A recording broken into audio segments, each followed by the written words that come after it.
To say I'm excited to have our students and staff return to 100% in-person learning is definitely an understatement. I'm ecstatic about it.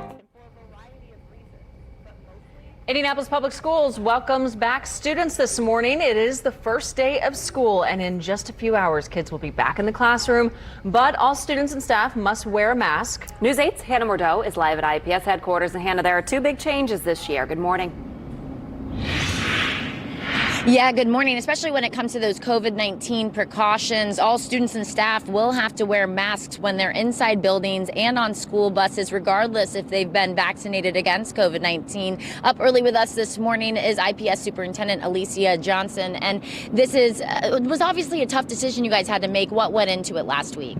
You know, we were sort of watching what our health leaders and health experts were saying over the course of the last week, and after the Centers for Disease Control and Prevention came out with their guidance, and that was followed up by Marion County Public Health and then followed again by the Indiana Department of Health, it felt like it was the right move to make to go ahead and move to masks for everyone and then give our parents and families enough time to prepare for that as well before school starts today. And you guys, though, have a lot of other precautions in the classrooms already set up. What are some of those? We do. We've learned a lot from last year, and so social distancing, touchless water fountains, again, masking, hand sanitizing stations, frequent hand washing, controlling traffic in hallways. And so all of those things are still in place to keep our students safe. Wonderful. You also have a big change when it comes to busing to school. Talk about that.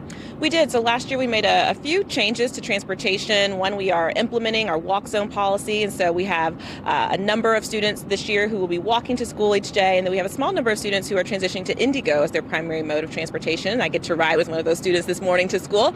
And so we're excited to, again, take advantage of all the different sort of transit opportunities that exist in Indianapolis. Oh, that'll be fun, exciting to ride with the students. Also, interrupted learning really was a thing last year. How are you making education along with safety a big priority for this school year? Right. So teaching and learning, as schools and a school district is always the priority. We know, though, that there was so much interruption to students' learning. And so we're really focused on learning acceleration, on creating those opportunities for students to have additional learning time through supplemental programs, through curriculum that we've really doubled down on for our teachers. And so we'll be laser focused on making sure we can close those gaps and accelerate the learning for our students. All right. Thank you. Any last things you want to say to the kids out there?